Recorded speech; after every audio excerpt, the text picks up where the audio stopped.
Hello, my friends, and welcome back to Where Wendy Creates. Today I want to talk about some of the tools that you are going to need for quilting and sewing. Better like the tools I love and I find the absolute basics for getting started with my sewing and my quilting passion. All right, so first let's talk about rulers. I think one of the most basic rulers for quilting is your 12.5 inch ruler. Now these come in many different name brands. I like the yellow. My mother, Sylvia's Quilting, does not care for the yellow on it. So you can get these clear, you can get these yellow in many different brands. And I could not live without my 5 inch or my 6 inch by 24 inch ruler.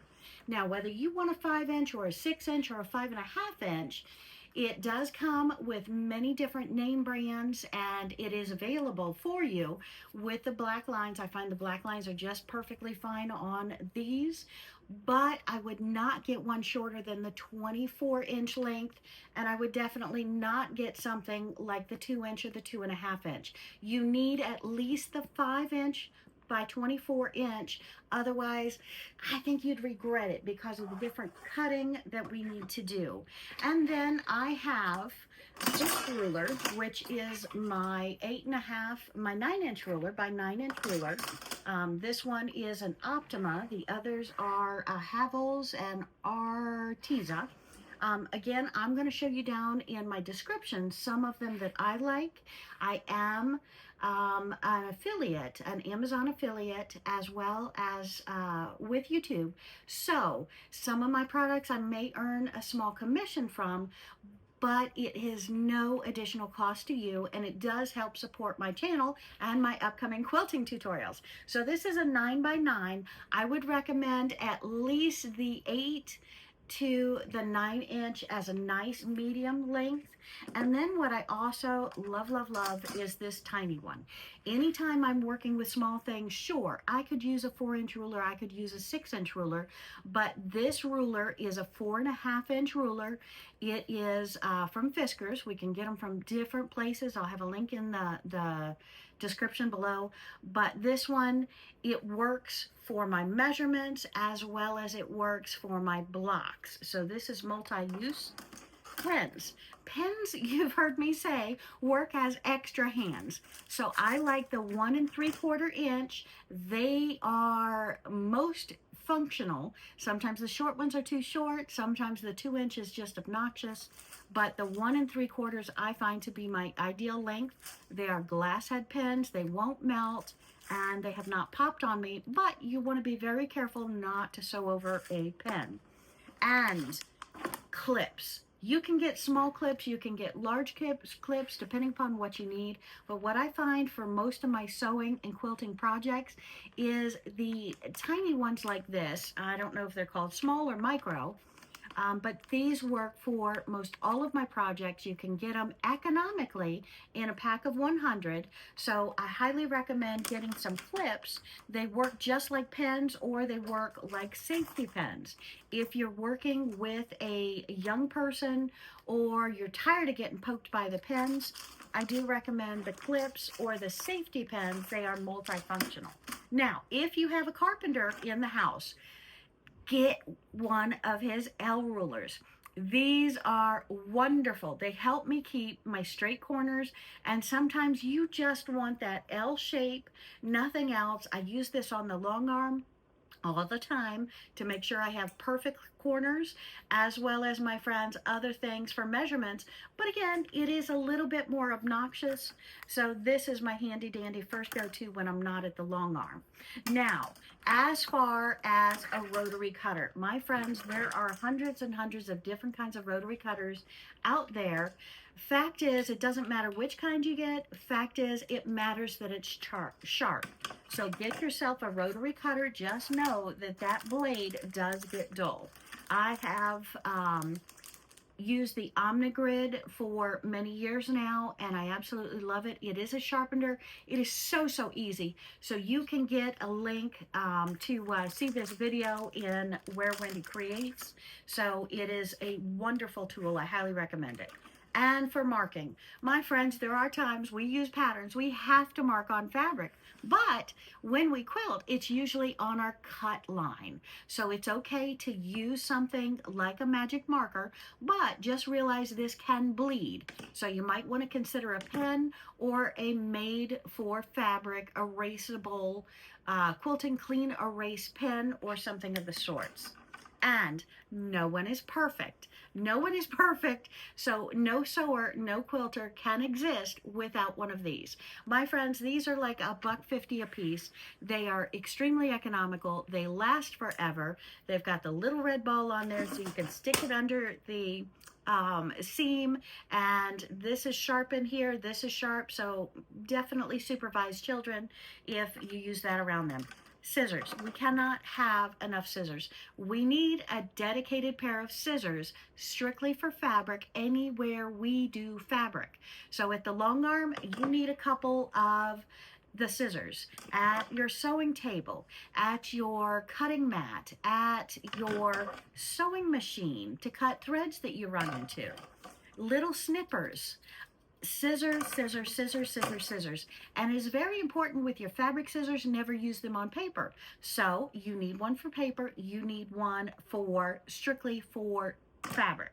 And weights. We need a cutting board to cut our fabric and our blocks and help with our pattern cutting. And weights help hold those rulers down. And just like the pins do when we're sewing, they work as an extra pair of hands.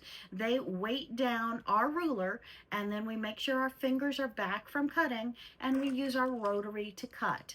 So these are tools you desperately need. Now, I know no one likes spending money on a boring tool, but as far as a boring tool is concerned, one of your most expensive investments other than your sewing machine needs to be your cutting mat, your cutting board. I do recommend the largest that you can, minimum 24 by 36 minimum, because if you're cutting blocks, you can't use a small cutting mat to cut your large half quilts and everything else, your large blocks. So it's very important to have that.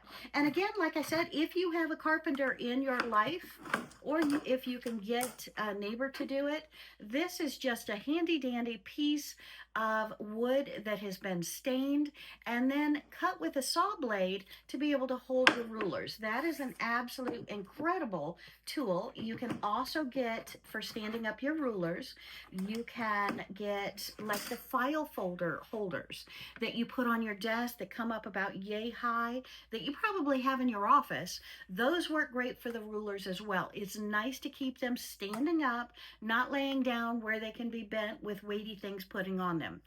A lint roller.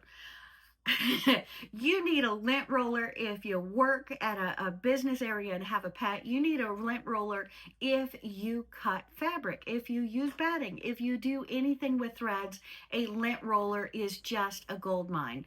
So get it dirty, roll up that lint, leave it there till the next time you're going to use it, then tear off the sheet. Never tear off the sheet till you're ready to use it. That way that next glue pad does not get used up or dull or non-sticky because of the air, but it's ready to trim next time. Again, seam rippers. I like the larger ones, not the smaller ones, but again, I have one or two of these at my long arm. I have 2, 3 of these at my sewing table. I have one at the cutting board.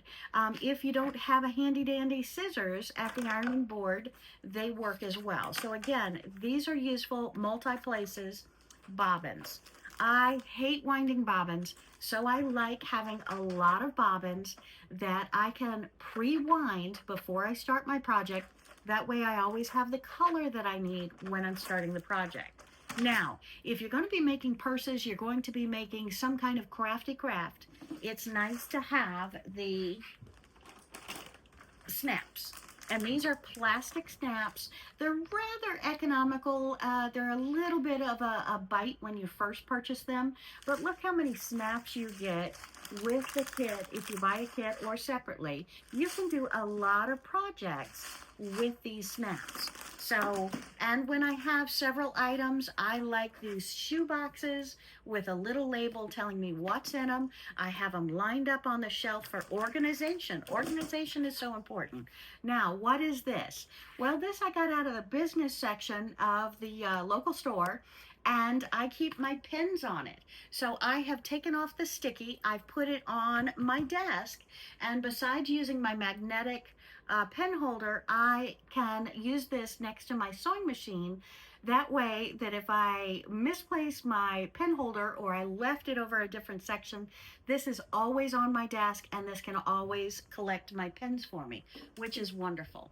Paper scissors. You need a pair of scissors strictly dedicated to paper. And my friends, I like to make patterns. I like to write patterns. I like to take notes. I like to put notes on. Always have a good pen where you can get to it, and paper. Have paper everywhere you are wherever you are in the house. That way you don't lose any great ideas that you think up. Now, we haven't gotten to the batting yet. I want to have a special video on batting, so if you would like me to have a strict video strictly talking about batting, I want to do that for you. But I wanted to show you how many different kinds of battings just with one company are out there. And this one, it may fool you to make you think you can use this in the microwave because this is Insulbright. Insulbright is not to be used in the microwave. It will burn, it will explode, it will catch fire. Insulbright is great if you're making pot holders that will never go inside of a microwave. But I do want to share that with you. Also, what quilt do I want to put with what batting? And Wendy, you make these things for the kitchen all the time. What batting do I need to use for my kitchen items? Well, my friends, the batting depends upon, in a quilt, depends upon how fluffy you want it, how light, how bendable, how washable you want it. There's lots of things that are criteria that goes into what batting to use in what quilt that you're giving to what person. And is it going to a warm climate like Florida, or is it going to a winter climate like Washington State or Washington, D.C., or one of the others? Lots of thoughts there. But if you're making the fabric bowl cozies, if you're making the potato warmers, the tortilla warmers, anything like that, you do not want to have anything to do with Insulbright. You want 100% cotton, 100% scrim. And if you're doing anything with sewing, you need pens. You need pens, you need pens. And my friends, you need pens for different reasons. When you're first starting out, I recommend these. These are great for everything, everything, everything. These pens are my beautiful pearl head pens that I use for my quilting, for putting my thicker pieces together if I'm using batting, and I need more durability, more heft in that pen.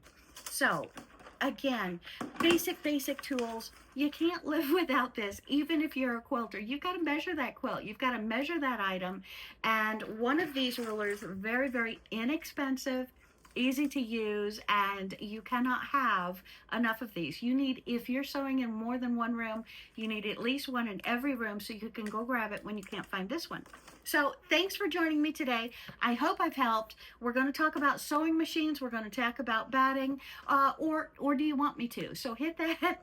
Let me know in the comments what you would like to see next, and I look forward to seeing you all. Happy sewing, my friends. Have a great day. Bye.